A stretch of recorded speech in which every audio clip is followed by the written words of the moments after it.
Begin the spotlight with him forward. Ladies and gentlemen, make some noise for your host, my host, the one and Kim Ford.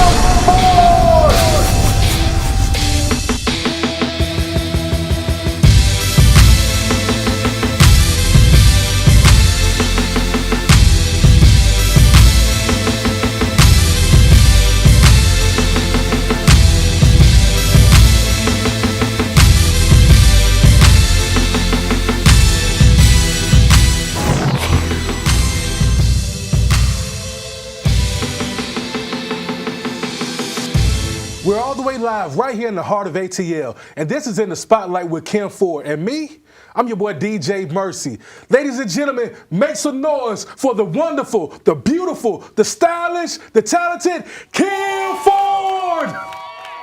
Thank you, DJ Mercy. On today's show, we have rapper and producer David Banner, singer and songwriter Issac Carree, and inspirational hip-hop artist 1K Few. Also, we have a live performance from recording artist Rudy Currents. So, but first of all, I want y'all to check out this blazer I got. Like, do y'all see that? Like, watch this. This is made by my designer, Shanita Denton. So make sure you go to her Instagram, s.denton collection. So, DJ Mercy, you ready? I'm ready. Let's get started. Let's get started. Joining me now is a Stellar Award-winning singer, songwriter, producer, and now an author. We're gonna talk about that. My brother, Mr. Ike Nice, is in the building. What? How you doing? Welcome to In the Spotlight. Thank you. Congratulations. Thank you. This is amazing. This is great. I'm ready to just jump right into it. Let's go. Jump right into it. Let's go. So let's start from the beginning. Okay. Because I remember you from Men of Standard. So tell us, how did all that come about? Well, man, Men of Standard was a dream of mine and Lowell Pie. Okay. You know, we were singing together, and we wanted to start a group. We wanted to do a male group. His favorite group was the Winans. My favorite group was Commission. Okay. And so we wanted to do a group that kind of meshed the two. And so we found two other members, and we started this group. And Donna Lawrence produced our first album. And J. Moss produced our second record, and then it just kept growing and going and growing and going.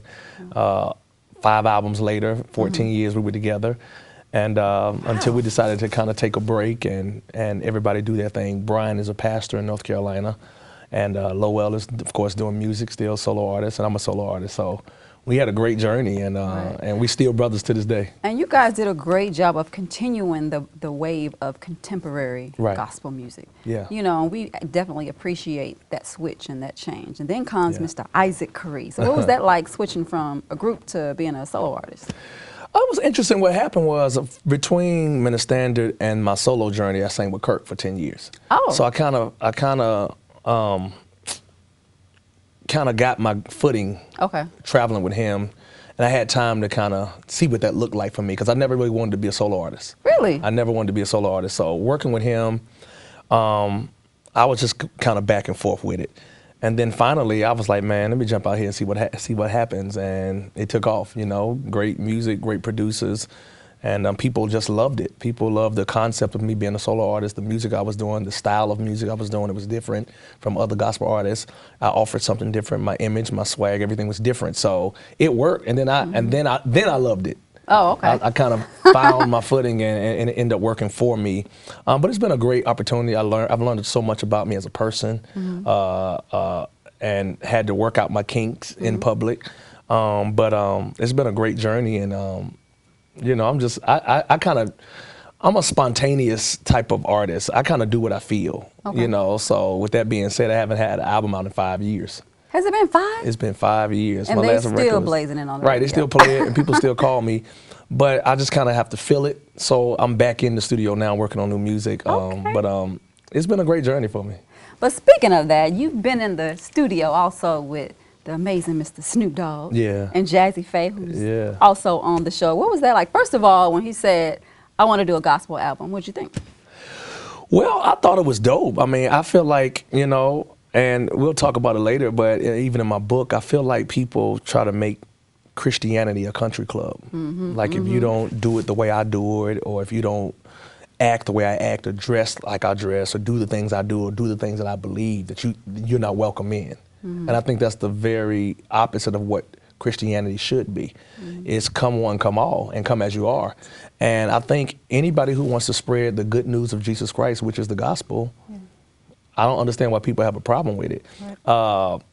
And not throwing hate or shade, just keeping it real. People have a problem that he smokes weed. I know gospel artists that smoke weed. I know gospel artists that drink. Everybody has something. And I think if we focus on the method of what everybody's doing and not the message, he has almost 20, 30 million followers on Instagram. So Snoop doing a gospel artist is even different than Issac Carree doing a gospel artist because he's going to reach more people. Right. And I think that's the goal. Our job is to make sure that the world knows that Jesus is alive and Jesus is the reason why we do what we do, and just to get to know him and give you an opportunity to make a decision whether you want to rock with this Jesus that we're singing about. But if we try to box it in and keep it for us, this is ours, and Snoop can't do it, and Kelly Price can't do it, and Michelle Williams can't do it, and this person can't do it. It's so ignorant. It's an ignorant thought process that Christians don't understand. It doesn't matter who does it, as long as God gets the glory. I think that's the biggest thing. So when I found out he was doing it, I was like, I'm in, whatever, whatever. And Jazzy and I had done a song here in Atlanta. And he got a hold of the song. He was like, I want this on my record. We was like, cool. So Jazzy kind of navigated that whole thing. That was Jazzy's doing. I had really nothing to do with it. And Jazzy called me and said, we on that Snoop Dogg record. And I was like, cool. And then Jazzy did another song with another guy he was working with. And then that song made the record. So I'm on 2 songs with Jazzy on the same record. Yeah. So it was just a blessing, a great opportunity. And Snoop is an icon. He is. And he's bigger than life. I mean, anytime you can do rap, you with Tupac, you with Dr. Dre, and then you do a cooking show with Martha Stewart. Come on. You have shows on Netflix. He's global. He has movies. And now you decide to do a gospel album. He don't need money. He's not doing it for money. He's not doing it for fame. He's doing it because his grandmother, when she passed, she wanted him to do something for God. And he said, this is a great opportunity for me to do this project for my grandmother in her memory. And that's why he did it, and nobody can knock that. This is all good stuff, y'all, and I knew this interview was going to go long, but we're going to talk about his book also called Service, which is one of the most underrated acts that anybody can do that can get you to where all of your dreams are. It comes through service. So tell us about your book. Well, real quickly, I just wrote this book. It's called Service, My Words, My Life, My Truth. I just talked about my journey, how I got to where I am, and what was the method that got me there, and not only got me where I am, but where it's going to continue to take me. It came through service. I think when you're unselfish and you put down your dreams and your visions to undergird and help somebody else fulfill theirs, then even when people forget you, God always remembers you. And I think that service is the master key to all of our dreams being fulfilled and success. So I think that people serve, whether you're serving another person or you're working at a job and you may be at this position, but if you keep being faithful, the Bible says if you be faithful of a few things, God will make you rule over many. Your time will come, but you have to be diligent, you have to be faithful. So it's a lot of great principles and tools in there. And I kind of did the book where I told my story, but I also gave people practical information that they can follow so that when you're working with somebody who may mistreat you, when you're working with somebody who doesn't pay you properly, or explaining the difference between working and serving. All these different principles, I just kind of broke it down in this book, and I've gotten great insight or kickback from it, and we're just trying to push it and just let people know that it's just another key to keep them going. People, when you get discouraged and when you get, off kilter, that book will help you. And I talked about the whole Bad Boy tour and all that stuff in it. So it's kind of started from the beginning of my career to this present moment. So I kind of covered everything. Wow. So how can they go get the book? Amazon.com, BarnesandNoble.com, or if you ever see me in concert, I'm selling them as well. They're not in stores right now because I want to kind of do it on an independent piece. But you can go on Amazon.com or BarnesandNoble.com and grab the book. And get a CD while you're there, or 2 or 3. You want to take it all the way back to Men of Standards. Thank you, Isaac, for coming on my show. More than welcome. Thank you for having me. I appreciate it. Yes, ma'am. So let them know where to follow you. Okay, I'm on Instagram at Ike Nice, IKENICE. Facebook, I'm Issac Carree. Twitter, I'm Issac Carree. And I'm on Snapchat as well, Ike Nice 24. So you just hit me up. You'll find me. My website is IsacCarree.com. And that's how you reach me. More when we come back.